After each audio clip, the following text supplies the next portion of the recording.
OK, let's have a look at the seats now and the real battlegrounds in this. And for that, we'll bring in Antony Green, the ABC's election analyst. Antony, good morning. Can we start by... Look, it's complicated this time around because of the redistribution, but according to the new boundaries, what is Labor now defending?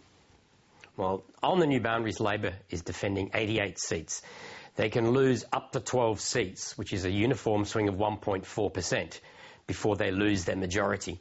And one of the difficulties that they have is that of those 12 seats, there are 5 of them which are actually currently held by the Liberal Party and 3 others where there's no sitting Labor member. So there's only 4 sitting Labor members in the government's 12 most marginal seats. And as a comparison, the last WA election, the Labor Party had the same problem. They had 13 marginal seats and only 4 sitting members. And the reason they lost the election in WA was because they lost all the seats they didn't have sitting members in. So that's a bit of a problem for the government. Yes, it does. And what then is the... and because they're independents, of course, in the parliament, the equation is different.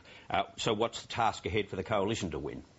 Well, there's independents and there's it's an even number of seats. So if the coalition can win 17 seats, which gets them to 76, that's a uniform swing of 2.3%.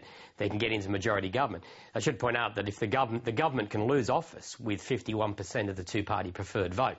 So there's some quirks in the boundaries, which means that the government can lose government without actually sort of losing the vote, national vote. So it's actually a lot finer than people are sort of giving. 17 seats sounds like a lot of seats that the coalition have got to win, but actually the government's position isn't quite as secure as that sounds. OK, and then just finally the marginals, where are they?